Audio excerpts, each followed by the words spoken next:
So welcome everyone. I see there's a few people that are still joining, but I would just want to start off the session just first with one quick housekeeping item that we just learned. So you're probably seeing the screen with a number of different faces on it. In the breakout sessions, we're not able to spotlight certain people. So if you're wanting to see who's speaking in more clarity, please just go ahead and choose speaker view within the bottom toolbar there. So without yes, and there's an instruction in the chat there as well. So welcome everyone to this session. You've chosen culture as foundation. So I'm really looking forward to moderating this session. My name is Dr. Hannah Neufeld. I'm an associate professor here at the University of Waterloo in the School of Public Health Sciences, and I hold the Canada Research Chair in Indigenous Health, Wellbeing, and Food Environments. And primarily do community-based research with urban Indigenous communities primarily, mostly in the area of food sovereignty and maternal health. And it's my pleasure today to welcome you all here for this panel. So today we're going to be focusing on how culturally grounded approaches support the mental health of youth, children, and families. And this is meant to be a very organic, free-flowing discussion. There's some prompts that I have that I'll be asking of the participants in the panel today, but really it's just an opportunity to get to know them and the important work that they're doing. And I'm just going to briefly start off by introducing the panelists very briefly. I've shared with a few of them already that I'm just going to name them and their positions, what they're involved in very briefly. And then as part of the discussion today, as the panelists, please feel free to introduce yourselves as well with more detail if you would like, in terms of your connection to your communities and the work that you're doing, and maybe some personal background as well. So first of all, we have Joey Barazi Jalal, who's the youth programs manager in the Multicultural Health Brokers Cooperative in Edmonton, Alberta. And joining him is Marcella Sunshine, who's a Saulteaux Ojibwe leader from Fishing Lake First Nation in Saskatchewan and is the co-founder of Visionary Youth Peers for Equity and Revitalization, which is a grassroots youth-led movement dedicated to Indigenous cultural revitalization, community wellness, and systems change. In addition, Leslie Watts is joining us as well as a panelist. She is the Senior Program Manager at Infant Health and Early Mental Health Promotion at the Hospital for Sick Children in Toronto. And as well, Brittany Biederman will be joining us as well as a panelist. She is an Anishinaabe woman currently residing in the Cree community of Moose Factory in Ontario. And she holds a Master's of Arts in Counseling and Psychology and currently works as a prevention coordinator with Piatoaco, James, and Hudson's Bay Family Services. So welcome panelists, welcome everyone today and who's joining the session. We have a large group of us here today, so I'm really looking forward to this conversation. So maybe I'll just start first by asking our panelists as a whole, just kind of very open-ended question to get this conversation started today. And just ask everyone if you could briefly describe how the concept of culture, which is a really quite a large concept, factors into the work that you do. So feel free to jump in, any of the panelists. And as I said before, feel free to take some time to introduce yourselves as well.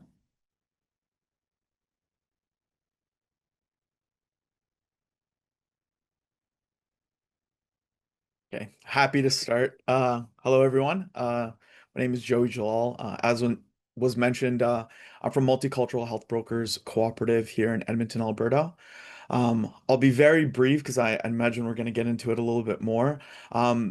But at Multicultural Health Brokers, our organization was started in the 1990s by ethnocultural women here in Edmonton, Alberta that identified gaps in services. In-house systems were maybe not directly connecting with their communities. And these women decided to, out of that, form what is a workers' cooperative, essentially an organization that's owned by the community and the members that are of the organization. So they themselves represented different ethnocultural communities here in Edmonton, and the way that they saw it their cultural communities had a say in the organization, and we were directly representative of the communities that they belong to. So for us, it's culture's sort of, it underpins everything that we do. It underpins our ethos as an organization and sort of who we are. So it's really like a key structure of what we do and what we're grounded in. Thank you for that, Joy. That's a really great way to start the session. Marcella, I don't know if you had anything to add to that, what Joey said so Yeah, far. for sure. I can do an introduction. So, Anin, hello everybody. My name is Marcella Sunshine. Marcella Sunshine, Indigenous, Fishing Lake First Nation in Donjaba. So, I'm from Fishing Lake First Nation in Saskatchewan, but Viper, the project I run, is based out of British Columbia. So, a little bit about me before we get into this. I'm 24 years old. I'm in my final year at University of the Fraser Valley, completing my bachelor's in political science and Indigenous peoples knowledge. And I get the honor of playing a role in Viper. And I'm really excited to share with you guys a little bit about the work we've done.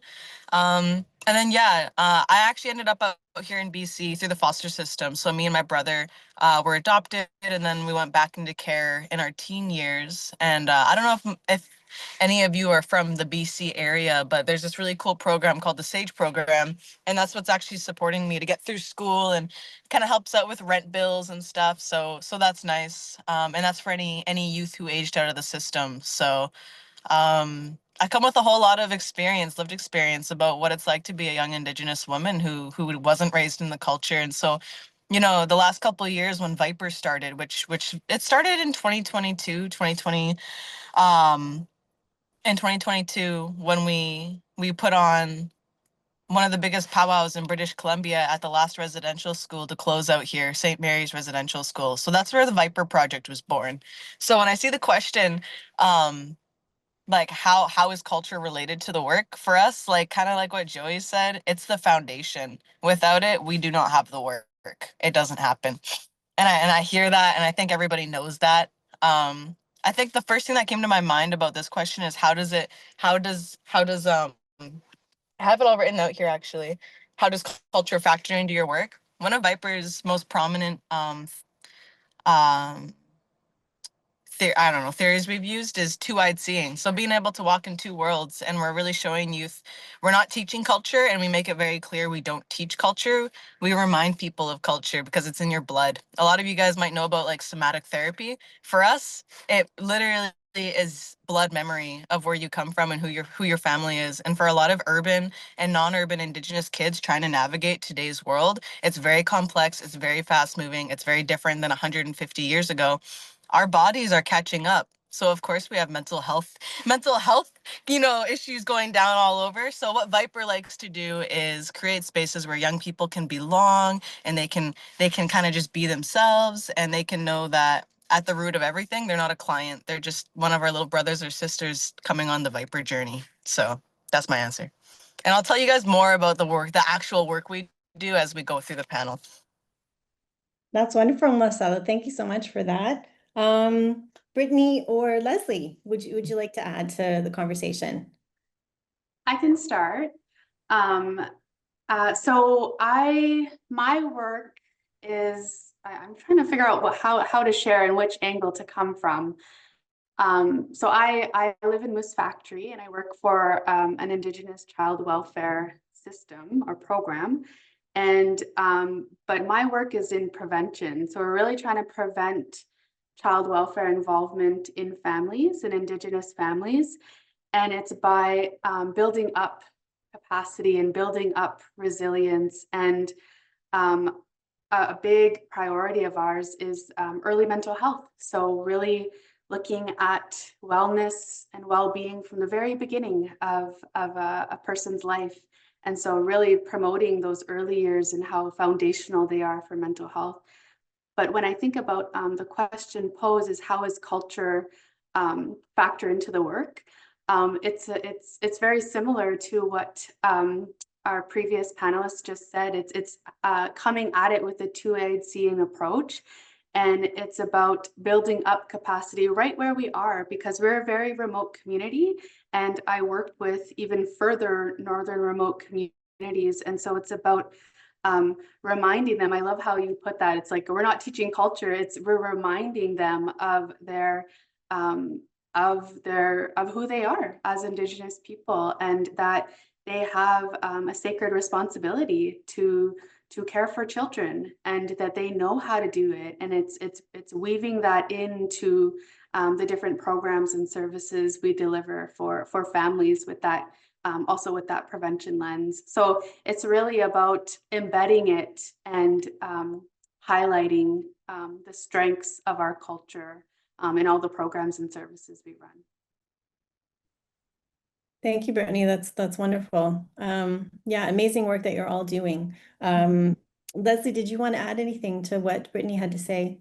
Not a lot, just a little bit from where I'm coming from on this panel. And as always, in every day of my work, I'm here learning more than I will impart, I'm sure. But I am with Sick Kids. I'm the manager of infant early mental health, and I have the great honor and privilege to work with Indigenous communities on the Nurturing the Seed program. And to your initial question, I think, as a program at Sick Kids, a more Western institution that is working collaboratively in partnership with Indigenous communities. And we ventured on this journey with Nurturing the Seed in a true partnership from the beginning, where a program and tool was created in partnership with Indigenous elders and knowledge keepers. And from that time, from inception, we have been growing and evolving and developing and working with partners like Brittany for many years now. And I think, just to answer your question, that we know that culture is culturally grounded approaches are essential to fostering health and well-being in communities, and especially in all times of life, but especially in infancy and early years. And we know so much about brain development that it's key. So that's that's all I'll say for now. But it's, again, thank you for the opportunity to be here. Thank you so much, Leslie. So I think we've rounded out this kind of initial conversation, talking very generally about culture, but adding in some really interesting snippets, I think, like for me anyway, to want to learn more about the work that you're doing, the important work that you're doing. So we've kind of touched on culture and its cultural approaches and their importance in general, but maybe if I can get you all to talk a little bit more about their importance specifically for mental health promotion. I know we've touched on some of that, but maybe just to give some examples from your work. I can start if you guys want here. So yeah, a little bit more about Viper, and then I'll answer that. Is Viper is Visionary Youth Peers for Equity and Revitalization. So every single part of Viper is run by youth or young adults. So everything from the grant writing to the partnerships to the project implementation to the toolkit creation to the reporting, everything is ran by youth and young adults, and we really intentionally keep it that way. We do have our elders who support our work and we go to for our mentorship, but when it comes to the actual work, it's the young people. And so for us, that's like number one thing. And then some of the things we do is culture nights in a handful of different cities. And then kind of our most prominent thing right now, which connects to the question, is we created this toolkit called Resurgence in Motion. And it's this concept. Yeah, hey, I see some faces going, huh? Let me tell you about it. Well, okay, I'll tell you about it more later, because the question here is, why are culturally grounded approaches important for mental health promotion? One of the things that we kind of got stuck on this last year in our project was, we know what we do works, but we don't know how to scale it. And so we had a conversation with this amazing individual named Mark Kabaj from the KDE. KDE brought him in, and he's the systems change guy who just like changed the trajectory of our project. And he said something to us, because we explained in depth what our project is and how it works. And he said, Viper is not something that you can just use as a toolkit. You have to feel it in your bones. And so for us, culture creates context for healing, and we realized every single part of our project is context specific. We have toolkits, but they're useless if they don't come with a group or facilitator of people who can really help you feel the work. And like for us, that cultural learning journey, which is an 8 to 12-week program is for any Indigenous youth who knows they're Indigenous. They might not know where from. They might be deeply rooted in community and know their language. They might not be. And we take on cohorts of 8 to 12, and we take them on this weekly journey from everything from reclaiming roots, making your way home, learning your language, learning your ceremonies, learning your traditions. And every week we come in, we do these meetings, and then we have speakers from our community, like who are in the culture, come and speak. And we're actually capturing a film right now, so it's pretty cool. But why are culturally grounded approaches important for mental health promotion? Cultural resurgence is mental health intervention. So for us, resurgence in motion is the role of like an extended family. For us, we're not a project that's like a toolkit. We're not a 9 to 5 job. We've never been like that. And Viper, like, to kind of paint the picture here, we have the largest child welfare system in British Columbia, Yathmeath, the Abbotsford Police Department, and then the District 34 have all partnered with us. And they told all of us that Viper plays the role of the extended family care for the youth that they serve. And we're the ones who can come in and we can implement the culture and we can do a lot of risky things. And because of that, we have these 3 huge organizations, huge entities going to us for all the work when it comes to connecting their kids to culture. So, and I think it works so well because we don't treat the kids like students or this or that. We adopt them like brothers and sisters. That's what the Viper Project is. So that's all.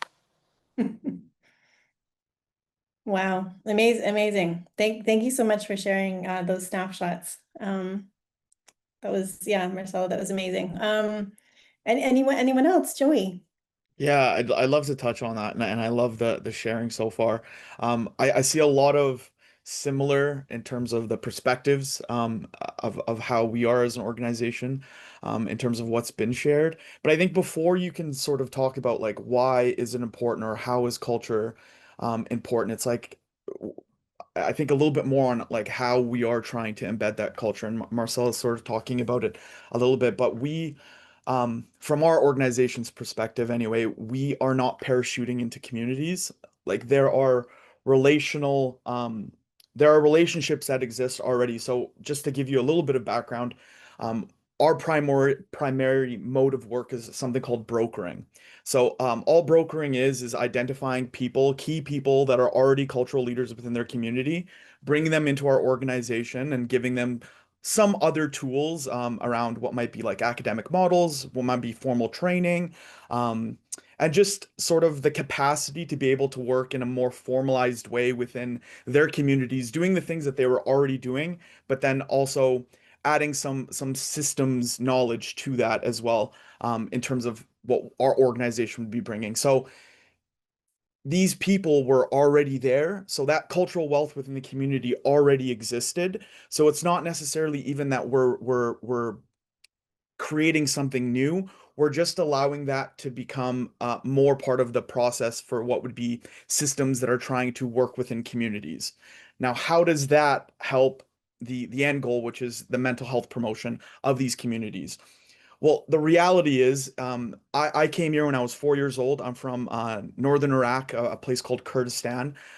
When I first came here, no one had ever had any idea what that was. But as things have gotten a little bit riskier there and it's become more of a focal point in the news, people are a little bit more aware of what Kurdistan is. So for me, a big part of growing up was having to explain where I was from.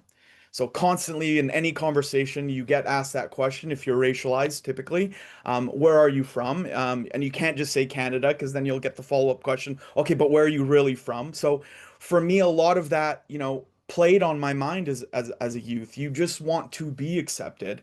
And when systems that you and your family have to navigate, so things like education system, things like the judicial system, for some of our youth, these are things that they don't have a choice. They do have to navigate these with their families.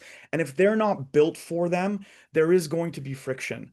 And for us, what brokers do, and it's sort of an anthropological model, it's always existed in society. All they're seeking to do with understanding of our own communities of which we are embedded, we are not parachuting into, but then fluency within systems, trying to reduce that friction.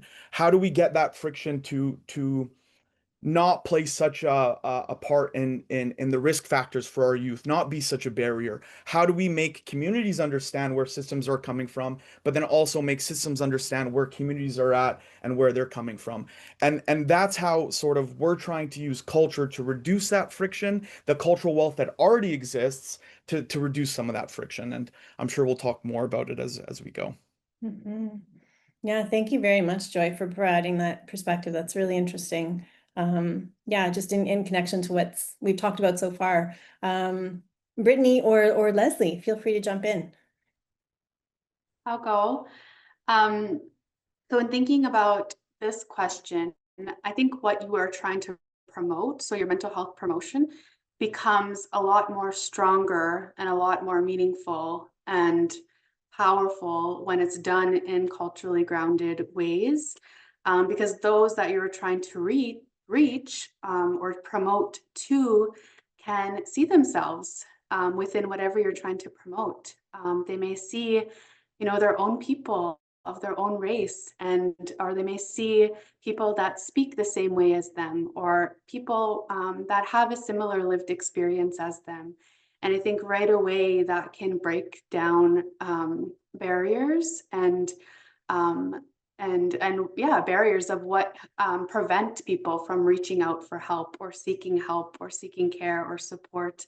And so I think that is so key, and it creates a sense of safety, maybe a sense of belonging, that this is something I can get supported through or by. And I think about, just from my own history, my own family's history, my own people's history, that we come from a history where there's lots of trauma, lots of genocide. And so we're already very untrusting for very good reasons. And so having mental health promotion done in culturally grounded ways is absolutely necessary to reach those that you're trying to reach, and to do it in a very respectful way. Yeah, that's what I would say. Thanks, Brittany. Such amazing insights from everyone so far. Thank you. I think, Marcella, I think you said culture creates context for healing, and it sort of resonates with me. Like, the culture creates context for everything, like for growth, for for learning, and culture exists in so many different ways, whether it's that social environment, the physical environment. And for me, adding to that, in having this privilege of working with communities across the country, I learned pretty quickly that culture is different absolutely everywhere, I go, and making assumptions around culture is such a can be such a big barrier in our work. So how do we make sure, and why it matters to health promotion is, making sure we make space for that culture, and seeking to understand, and seeking to learn, and seeking to have authentic opportunities where, for me, I'm an ally, and I'm able to participate in two-eyed seeing, and work with people that over time, and again, relationship based, and understanding that culture, building those relationships, being able to make my own mistakes in my work, owning my mistakes, moving forward, and always wanting to embrace the culture of the community that I am able to be present with. So, yeah, thank you so much. Thank you, Leslie. Yeah, really, really interesting discussion so far. I'm really curious now. I'm kind of going off script a little bit, but I'm really interested to hear some stories, if people are willing to share stories, and stories of reconnection, whether that's through language, other forms of cultural knowledge, because and I think you're working with some really yeah, even just in the work that I do myself, like I work a lot with youth, and it's challenging sometimes to motivate and to bring them out to things. And I'm really interested to hear some some stories from the work that you're doing, some really positive stories in relation to the mental health of babies, of children, of youth that you're working with. And I'm also curious to know a little bit more too about like the context that you're working in, because I think it's very different working in somewhere like Moose Factory in a much more remote setting compared to cities and urban spaces. So yeah, feel free to jump in, whoever would like to share. I don't mind starting when it comes to infant and early mental health, where we see those connections and positive stories, and there's so many. Um, I'm thinking around it often, in the program that Brittany and I, well, Brittany's involved with more programs than just this, but related to to this project, Nurturing the Seed.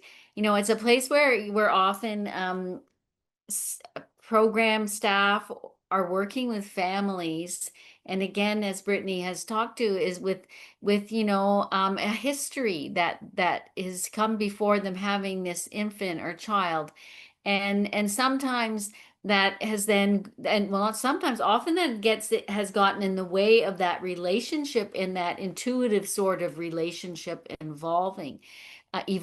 So being able to work closely with families, and these are stories that people have told me, being able to work closely with families and help them to start to reach in and feel some of their authentic, history, and understanding their own journey, learning from programs and working in safe spaces with staff around exploring parenting in their community. What are the resources? What are the things I know? And maybe I can look at what I think I know, and what are some alternate ways of looking at this parenting relationship, and doing it in very respectful, aware ways, where community members are doing the work, are on the journey with families, and helping them through see the strengths in themselves and understand their history, where they are, how they got to where they are,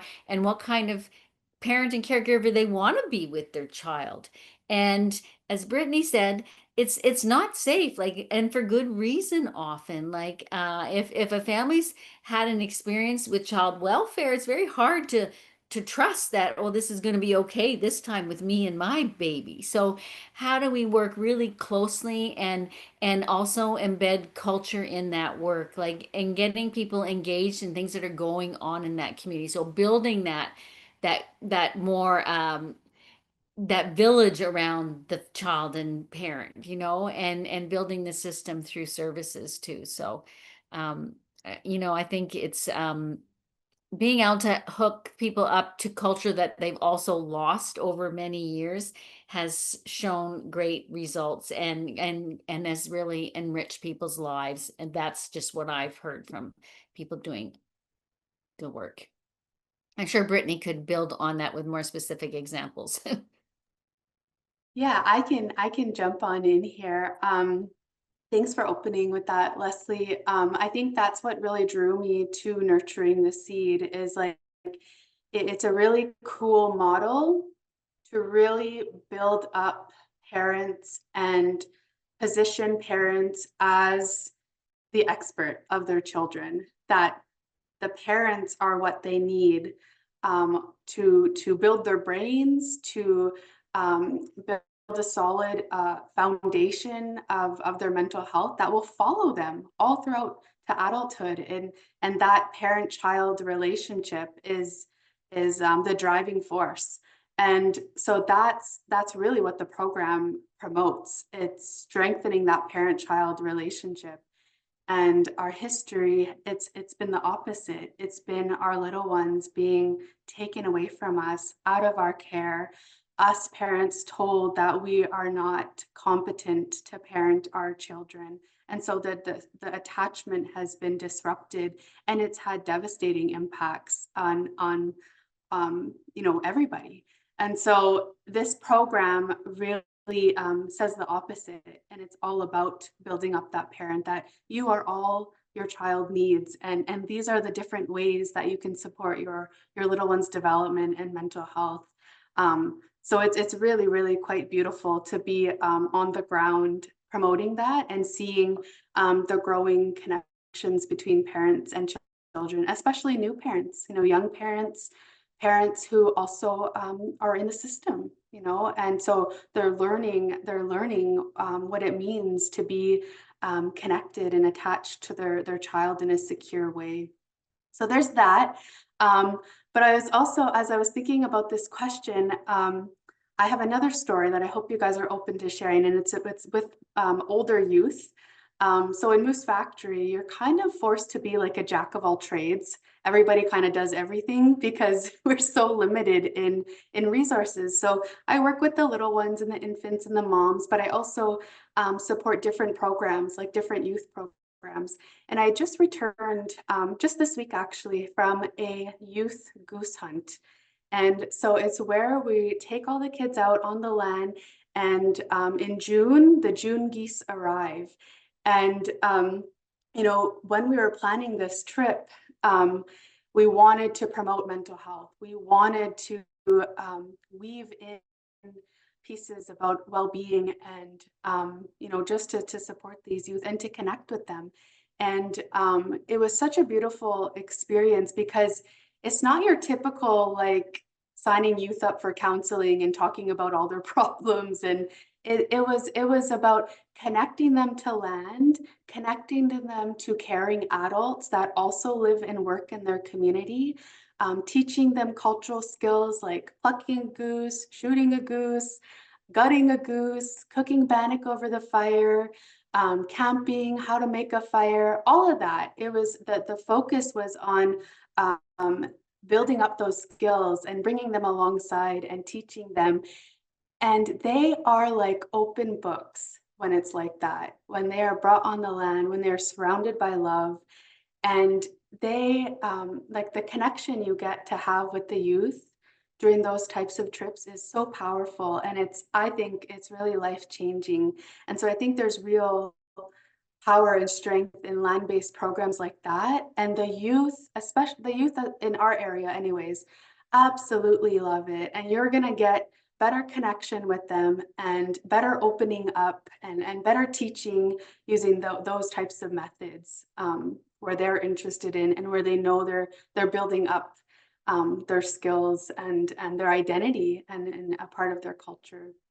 So I also wanted to add that story as well. Mhm. Thank you. That was a beautiful story to add, Brittany. Thank you so much. Marcella or Joey? Yeah, happy to jump on. I think in terms of success stories, I'd love to sort of mention a lot of specific examples, but I think what might be more important even for us in terms of like what I would love for you all to take away from what we're doing as an organization. So, in terms of I've talked a little bit about that broader organizational scope. In terms of this project specifically, celebrating culture, celebrating life, it's taking that brokering approach that I've described, but then also is sort of called different things in different projects, but is the same thing, this relational community leader that's able to navigate either a youth, an adult, that's able to help systems navigate our cultures and help us navigate systems. But for us, this was the first time we had done it in the youth context. So celebrating culture, celebrating life was the first time we had ever taken this brokering model, which typically helps and supports families and seniors, and focused a youth lens on it. So our first task was to understand, okay, well, does this work in this context? We had a feeling that it would. We had over 20 years of experience using this model in different settings and having some youth programming. So we had broader youth programming that was like community groups all over the city, clubs, homework clubs, and sports activities. So we had already touched the youth space, but just not in this direct one-on-one focused style of intervention. So for the first 2-3 years, we just collected data, as much data as we could about when we took someone on a caseload or we took a community leader. We have sort of like a 2-week intensive training period, and then it's not obviously 10 hours a day, but it's about a few hours for around 2 weeks studying different models that we use. And then you do like a shadow approach for about a month where, these youth-oriented brokers would work with brokers that have worked with families to understand what a broker is, how a broker imposes himself or maybe doesn't impose themselves, how they navigate and they juggle supporting these families. So after we had done that, we started taking on cases, referrals from other organizations. We have the privilege of being, for our children's services, we are the hub and spoke model for ethnocultural communities. So we're the hub for ethnocultural sort of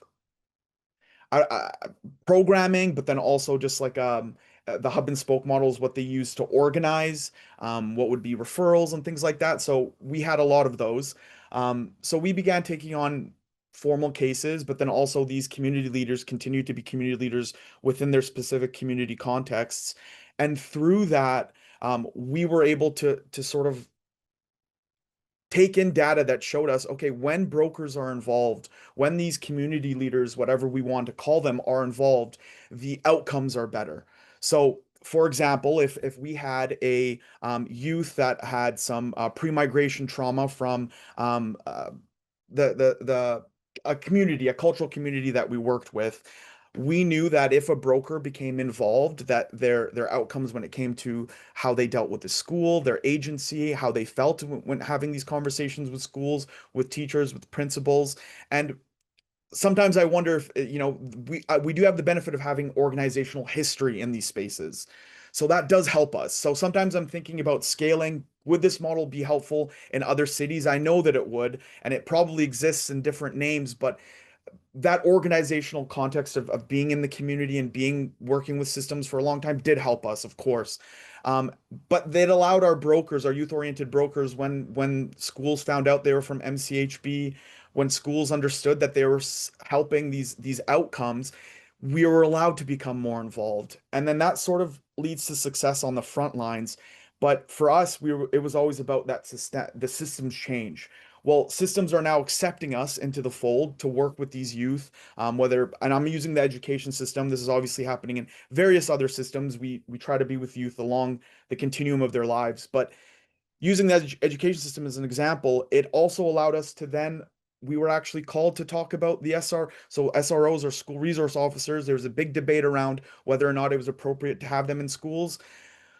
When the first round of research happened, not a lot of youth voices were leveraged, and the school board, to their credit, recognized this. They reach out to us. We become now an access to youth voices that otherwise wouldn't be shared. So that's like a very, entry level way that we are embedding ourselves within systems. But then further on from that, we build up more relational trust, and then that ends up being for us a really pivotal moment for our programming, a huge success story. We're now able to accompany a lot of our youth to expulsion hearings that they have within our education system. And what that allows us to do is to, again, be translators of knowledge, but also to advocate for our communities, to make systems understand that cultural context that exists that maybe they wouldn't understand and the families wouldn't have the capacity to share with them.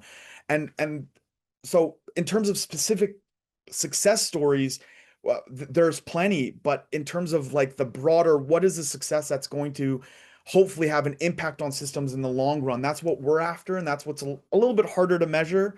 But yeah, it's the end goal, I suppose, would be a way to say it.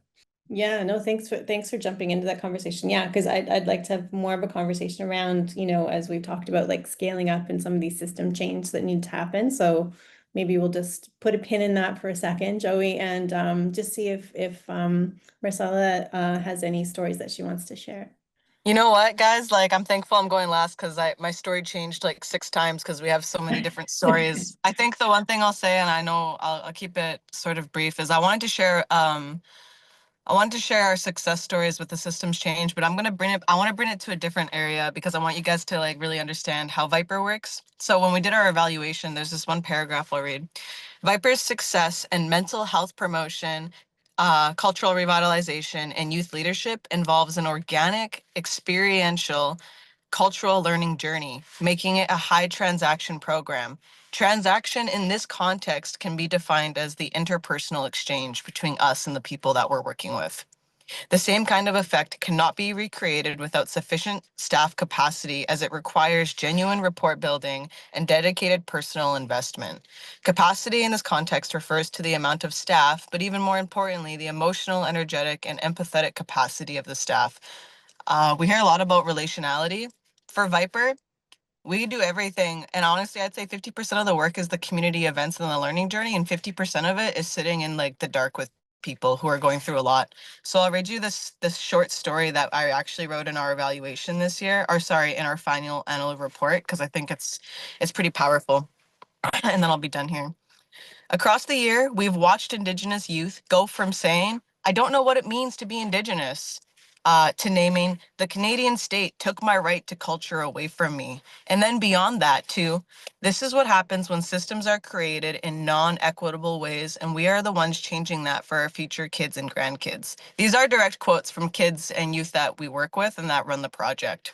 This evolution does not happen in a workshop or a training. It happens over years. And this is true. It doesn't happen over a month. It happens over years. It happens through ceremony, through grief, through community laughter and reflection. It's a process that mirrors the two-eyed seeing, the capacity to walk with ancestral memory and institutional knowledge, while reconciling the tension between the two. Many of us are holding both. A cultural inheritance that calls us home and a Western framework that we need to navigate to survive. It often feels like living a dual life that does not always want to coexist because the values are different. And yet we do the work anyways. Not as polished leaders with all the answers, but as real young people, many of whom are navigating their own systemic pain. This year, one of our Viper leads, someone who's been central to the Viper journey since almost the start, attempted suicide while facing overwhelming hardship tied to housing instability and a lack of accessible support. Her pain was not an individual failing, it was a reflection of systems that continue to fail our youth. When she went missing, on our pages, we actually made posts and we started a search party. Over 60 members of our Viper community mobilized, youth, elders, police, staff, volunteers, and a search party was organized, and she was found. When she returned, we held a healing circle, and we had elders who've actually been coming to our cultural nights since we started them 3 years ago. And in that circle, one of our elders said, "The young people are not supposed to go before the old people. You have more work to complete with us." We also had our drum group Bad Eagle sing the Ayla's healing song, and our community surrounded her and a new safety plan was made. Today she's still with us and she's still leading, but this moment reminded us that our work isn't metaphorical and it's not systems change, it's life-saving. This is what systems change could really look like. It's not policies or toolkits. It's the slow, painful, beautiful work of helping people remember who they are, grieve what they've lost, and reclaim that grief as a gift that they can shape into something meaningful. It's actually about developing self-efficacy with people. So when we're introducing them to the culture, we're showing them and we're giving them the safe environments and the safe context to grow self-efficacy and take risk and place where on that line, or that kind of, it's not even a line, where do you feel you land with the culture? So yes, we've seen shifts, but more than that, we're living the shifts every day. We're real people trying to hold the weight of transformation between institutions that require proof and ancestors who require presence. And we're still here, we're still doing the work, we're still holding the line for each other and for those who are coming. So that's our story. Wow. Okay, Marcella, I don't know how to follow that. Thank you for sharing that. That's amazing. And I think it pulls some of these things together that we've been talking about in sharing these stories and sharing these examples and sharing the amazing work that you're doing. As Joey was starting to talk about, and as you were talking about too, Marcella, like how do we capture this work? Like you talked about, you're reading from an evaluation report. How do we do that work in a good way to really, highlight what's happening, the amazing work that's happening, and work towards those systems changes and scaling up this work. I know those are maybe big questions, but maybe some things that you've had a chance to think about in your work, and whoever wants to jump in, feel free.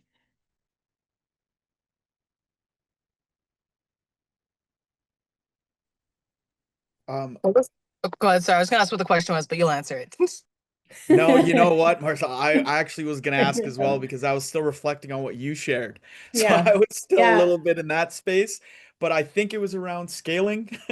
Sorry. Yeah, scaling and just doing research in this area, like doing evaluation work. Like how do you Yeah, go about those things in a good way? yeah, Like looking beyond the stories and the on the ground amazing work that you're doing. Like how do we profile that? Like in the stories that Marcella shared in the report, those pieces. Like as a researcher, that's what I try to do is think about ways of getting funding to help with programming and community, but also to create reports, create resources to extend beyond that particular project. So yeah, just some thinking around that perhaps, and feel free to morph off of that too if yeah, that's something you want to absolutely. answer directly.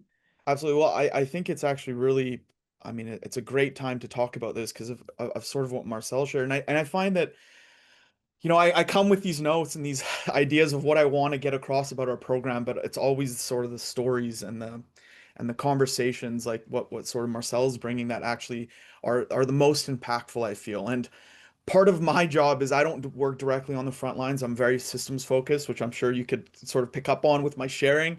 But it's a lot of it is taking what are these things that exist naturally within our communities. Like these aren't again, I mentioned it earlier, these aren't new things. So I'll just share the story of Hassan. Hassan is our youth-oriented broker working within the Syrian community. Like Hassan was working with mosques, schools. He had worked with a bunch of research projects that the University of Alberta here in Edmonton had done with the Syrian community. And his job was officially in Syria. He was an engineer. He came here, and at the time, he was working with pizza delivery. But he was doing this on the side because this was who he was. This is what he wanted to do, and then our program just allowed him to do that full time. But I'm sharing that to say that like these spaces, if the capacity was there, if the resources were there, if the key needs of these communities were being met, they would happen organically and they would come up organically and the communities would be better off for it. Like some really powerful sort of sharing from colleagues that work in the Indigenous space here, and I see a lot of sort of in the ethnocultural space and the Indigenous space. It's not exactly the same, of course, but there are parallels in terms of some of at least in some of how like the suffering manifests in youth when it comes to like things that they're facing, like racism.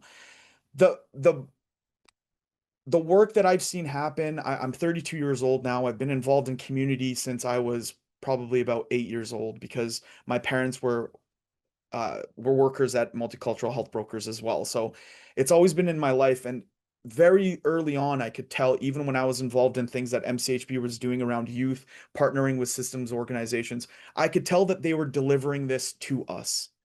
So it was always they're doing a project in the Kurdish community and they want to find out this and they're doing it by doing this.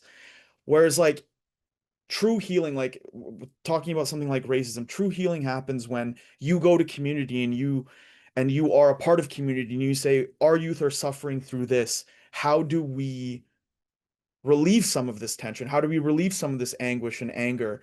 And communities will know for their own communities how they do that. They will have their own language of healing. They will have their own modes of grief sharing with one another. And that will be what's effective for those communities. So even when we're taught, we're not just doing this out of the goodness of our hearts, it's also the outcomes will be better. So knowing that, how do you then translate what that might look like, which it might just be having tea together?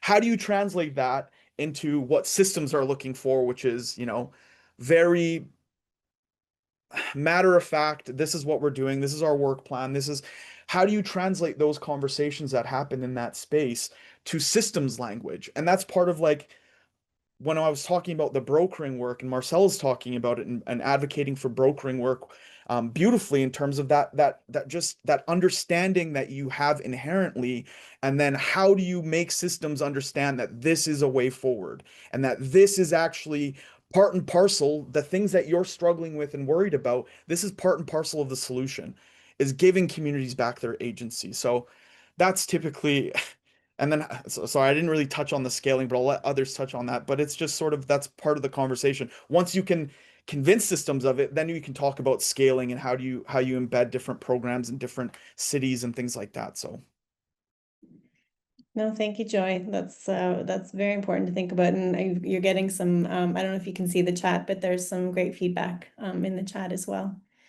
Thanks, everyone. Yeah, feel free to jump in, whoever wants to go next.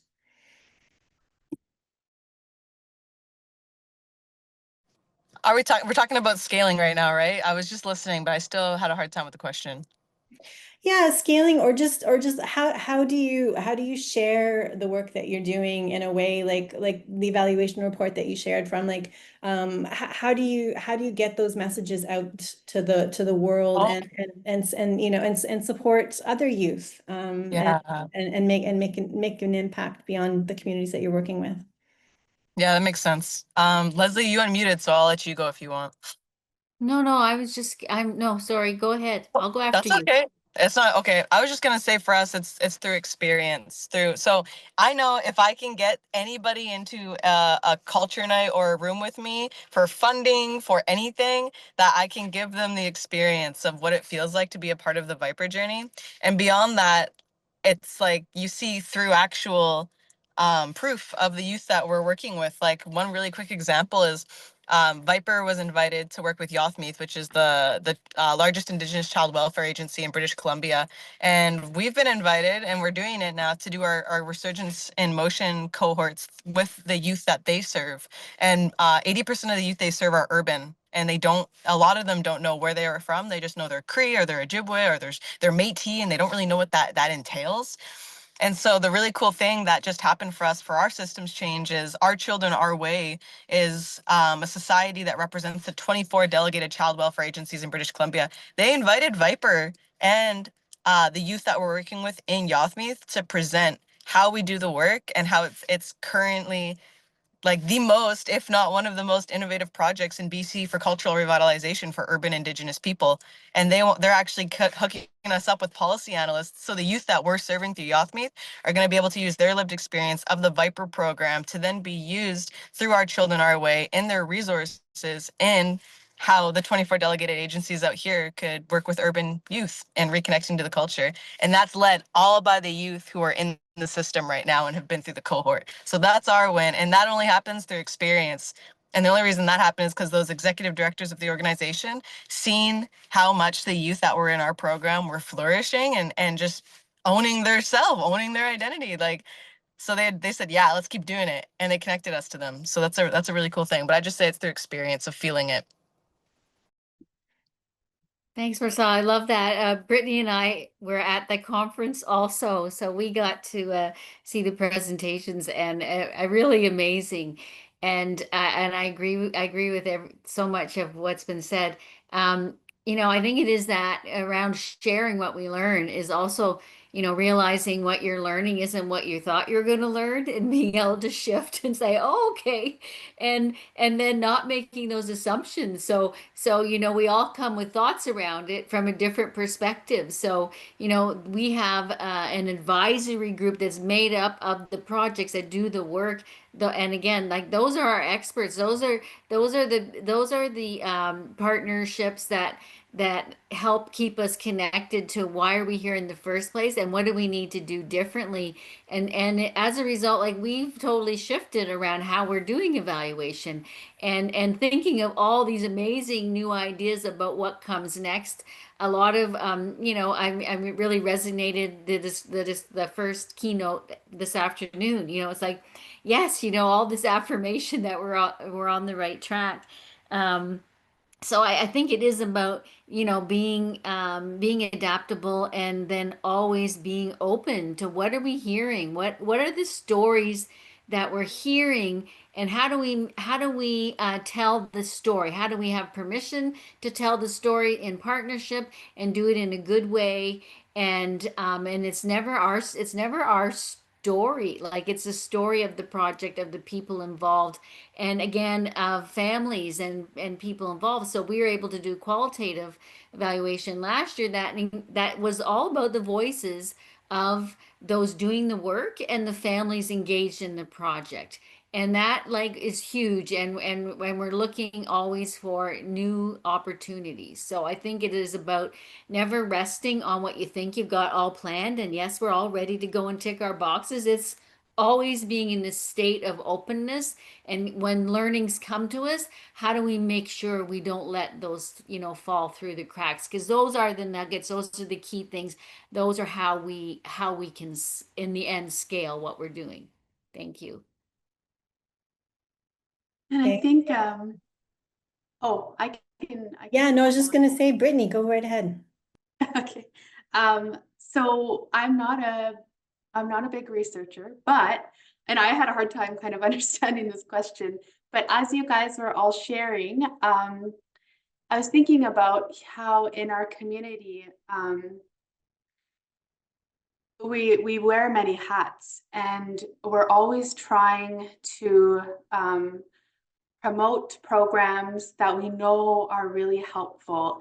And the way we do that, and I know you all know this, that numbers alone isn't going to tell you how good of a program is, or and what Leslie said, like it's always about that qualitative data, those stories, that's where the weight is. And if we're so focused on numbers, like we're not, we're missing so much of what's happening in individual lives and how different programs change lives. And I think for us here in the North, it's we're designing the programs, we're delivering the programs, we're evaluating the programs ourselves, and then we're meeting with funders and we're presenting it to the community and we're promoting it, bringing in voices of what our participants have said. So it's really about being able to wear many hats and learning different skills and just doing what you can to really promote and get the funding and the support so that our community members can have those much needed programs and services. So that's all I wanted to add. No, that's wonderful, Brittany. Yeah. Yeah, sorry if I was, yeah, I used my academic brain to ask that question, but that's really helpful for me to just personally think about like just ways of supporting and promoting this kind of work because it's much needed. We have about 10 more minutes in the session today. And as I said before, I don't know if people can see the comments in the chat, but everyone's just loving the conversation and appreciating all of the panelists have been sharing so far. So I think maybe instead of asking, a more convoluted question around, thinking about, bigger picture, because we've already been kind of talking about that. Maybe I'll just leave it up to the panelists for the last 10 minutes to go ahead and share anything that you feel like you haven't touched on or something that you really wanted to make sure that you got across today.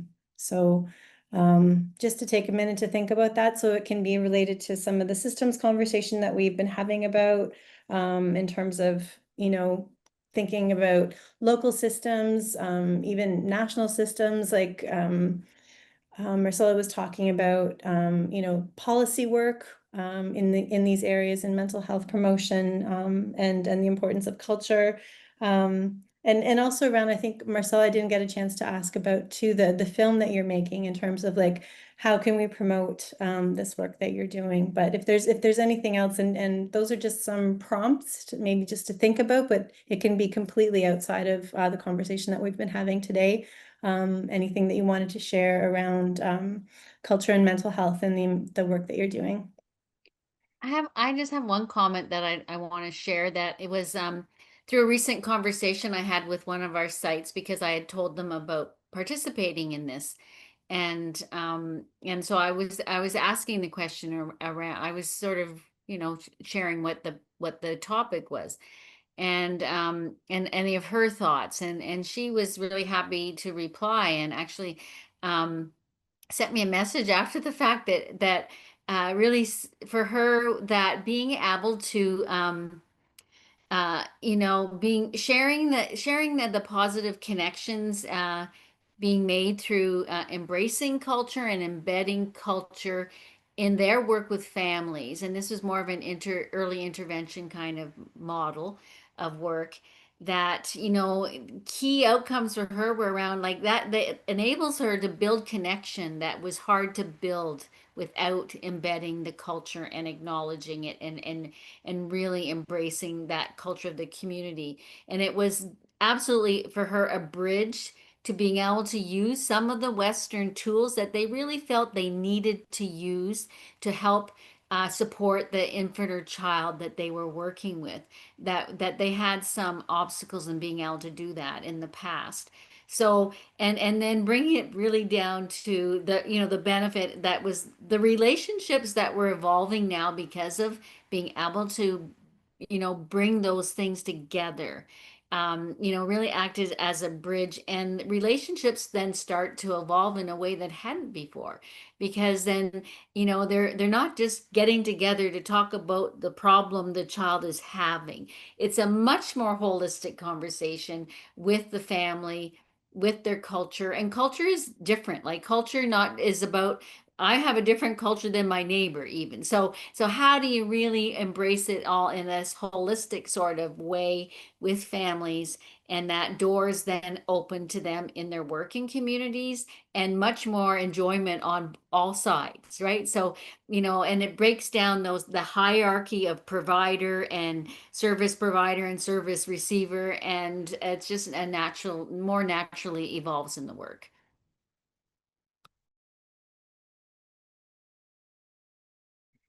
Thank you, Leslie. Feel free to jump in. Who'd ever like to go next? I'll be brief, I suppose. It's sort of an open-ended question, so I hope this sort of fits in the scope of the conversation. Our My executive director, Yvonne Chu, she's a really amazing woman, and she's been working in this space for 20 plus years now. She actually started out with the Public Health Agency of Canada many years ago, so there's a lot of overlap there. But she always talks about that the way our organization has survived over the last 25 plus years is sort of going with the ebbs and flows of what's going on. So in certain moments, the conversation around culture, around you know, agency of ethnocultural communities, of indigenous communities, there is more weight behind that conversation. And then there are moments where sort of some of that weight dissipates, and the focus is maybe elsewhere, or the conversations around these communities aren't the right conversations, and when I say right conversations, I mean they aren't conversations that include these communities. They're about them, not with them, or letting them lead the conversation. So um I shared we're in Edmonton, Alberta, and our context at the moment, you know, there are, I would say, growing voices that disparage our ethnocultural communities and disparage Indigenous communities and any community that they don't understand, that doesn't look exactly like their own, and that's, I think, the worry that we have as an organization is that we know these periods happen and they go, and then it will ebb and flow, and that's the way of life. But I think in these periods, there's a responsibility for allies, and Leslie sort of talked about, you know, her position as an ally, and so much of our work has been using that community cultural wealth that will exist no matter what. As long as our communities exist, that will exist, and we will safeguard it. But within systems also, there are people that have the power and the position to even if it's a small shift, to be allies and shift the perception and the thinking. And I think in moments like this, for us as an organization, we try to find those people in systems. We try to find where there might be these safeguards when things are a little bit difficult elsewhere. So if you know, someone listening to this presentation is in a position where they can be an ally, and they hear sort of Marcella sharing, Brittany sharing, Leslie sharing, my sharing, and they see the value in it, and I think want to be an ally, then I think I encourage you to get in contact with organizations like ours that exist all over Canada, but especially with organizations that exist within this specific funding, because I've said this to the KDE Hub, in our conversations, to anytime I've been able to speak with anyone from FAC, that like this is a very transformational. This has been a transformational funding for our organization. When I started, I was just a youth coordinator. That was in 2017. We had one funding funding, provincial, that was ending in a year. We were lucky enough to get this funding, and this allowed us to build a full youth programming category of our organization. We now have 7 different fundings from provincial, municipal, and other federal sources. And they've allowed us to do amazing things like youth research groups. They've allowed us to do youth programming in a lot of different ethnocultural communities. So that's happened because of allies. So all I would say is if you are potentially one of those allies, please find organizations like us and see if you can support the work, because I'm sure you can. There'll be some way for you to be able to. Thank you so much, Joy. Yeah, and unfortunately, we could continue this conversation, I think, all afternoon, but we've got about 5 more minutes, so a couple more minutes left for Brittany and Marcella to make any final comments. I'll be really, really quick. Go for it. Yeah, Brittany. Just some last thoughts. I think just encouraging us to be willing to do things differently. You know, I think we need to be willing to take risks. There are these traditional ways of doing mental health work and support with youth and families and children. And you know, in my work here for the past 15 years here up in the north has always been about tweaking what I've learned through Western systems and working with the people here to make them fit our community. So just a strong encouragement to do that we need to do that it's important to do that. And it's not about like throwing away things, but it's taking what we need and enhancing it with cultural elements to really truly meaningfully serve the people we're trying to serve. And I just wanted to add to what Joey was talking about allyship. So we really need allies. Leslie has been an incredible ally. She's always pulling me along and finding spaces for me to share and to lift me up. And we need that. We need those allies to come alongside us and to do that. And so I think you know, we really need those allies that believe in you and that believe in the work that you're doing and that uplift you for all cultures. So I end with that, and I thank you so much. Thanks, Brittany. Marcella, you get the last word. Oh, the last word. That's awesome. You know, there's so many things I'm thinking about. I just don't even know which one to say. I'd say, like, for us, I'll bring it to the risk thing because I heard it being talked about. Viper has so much risk tolerance for the work we do. I mean, we've taken kids who were being abused at home, like, into our personal homes, like actual youth who are just a couple years younger than us, and have treated them like family and have walked alongside them in going home. So for us, like, when we say we play the role of the third party, the extended family, we mean it. And that's what we mean when we say emotional capacity. Every single person we've invested in, like, it's like a ripple effect. And that's like our success indicators is when you see the ripple is rippling, it's doing something, you know? So that's something I was just thinking about. And the last thing I'll say is a big portion of our work into that is the concept of reintroducing a way of life to people that I don't think often give themselves permission to live. And that's from imposter syndrome or whatever you want to call it, like all those things that happen that make Indigenous people feel that they're not really Indigenous or they don't have what it takes to be Indigenous. And for us, it's like, man, it's in your blood, it's in your dreams, it's in your life, you know? So it's like, for us, it's like the minute we see you, like, you're in, like, you're with us and we got you. So we re-socialize people a lot, like, to the concept of just like being comfortable in your own skin. And one last thing I'll say with the youth we work with, one of the most prominent things that happened recently, like through one of our one-on-one mentorship, like hangouts, is one youth was saying, shouldn't I like be doing this and shouldn't I have this sort of reaction to this and shouldn't, like, it's a lot of like should I's. And I remember one of my mentors told me this, so I said it to him, and it was, should according to who?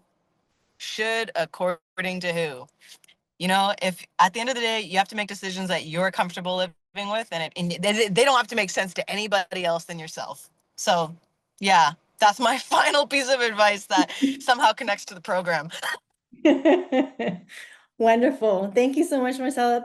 Thank you all, everyone who joined the panel today and learning more about these amazing programs. And please join me in thanking the panelists and all the organizers who brought this session together today. There's more information that's being shared in the chat, but we're just about out of time, so I'll direct you back to the plenary. And thank you all so much. I learned so much today.